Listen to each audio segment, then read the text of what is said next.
Video কর, video কর। একটা আরবি বাঙালিকে কিভাবে মারতেছে আর ওই লোকগুলো বলতেছে ভিডিও করার জন্য। দেখেন, এটা হচ্ছে আমাদের বাঙালি।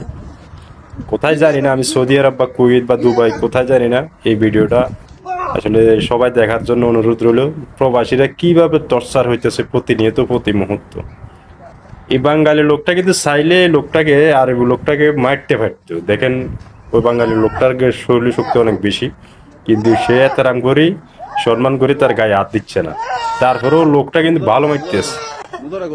দেখেন, ফাঁসে থাকা যে বাঙালি, যে দুইটা বাঙালি আছে, আমার মনে হচ্ছে এরা ধরলে কিন্তু এই সৌদি লোকটা বা আরবি লোকটার সাহস হইতো না। আমাদের দেশের মানুষগুলো এমন স্বার্থপর, এমন এইখানে জ্ঞানজাম করার কোনো প্রয়োজন নেই।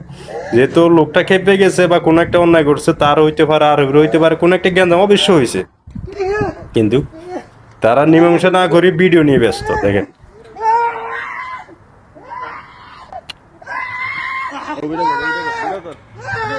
কিভাবে মারতে না দিচ্ছে। আসলে আমরা এত খারাপ একটা খারাপ পজিশনে পৌঁছে গেছি। আর কান্ডি গুলো আসলে ইসলাম কান্ডিতে ইসলামের কিছু নেই, সবগুলো আবু জাহেলের সিস্টেম। দেখেন, এই বাঙালি লোকটা কিন্তু মারলে অনেক মারতে পারতো, কিন্তু সে তার আম করে হয়তো ভয়, হয়তো আইনকে শ্রদ্ধা করে মারে না। কেন আরব দেশের মধ্যে বেশিরভাগই দেশে কাউকে মারার অনুমতি দেয়। আর বিশেষ করে সৌদি আরবে তো হইলে তো সৌদিরা মারতে পারবো, মাগার আপনি কোনো একটা কথা বলতে পারবেন না। সৌদিরা মানুষকে মানুষ মনে হচ্ছে, আমার মনে হচ্ছে লোকটাও সৌদি হবে, বুঝছেন? না হলে অন্য দেশের আরবিরা এইভাবে মানুষকে মারে না, বুঝছেন?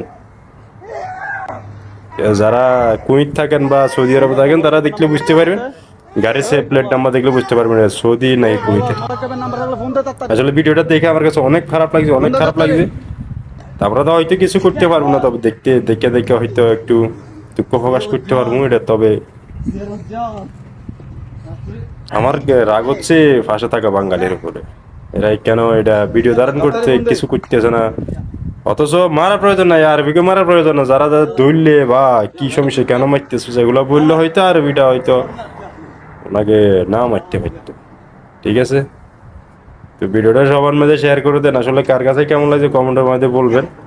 এই আর কি ভাই, ভাইটার জন্য অনেক খারাপ লাগছে এরকম।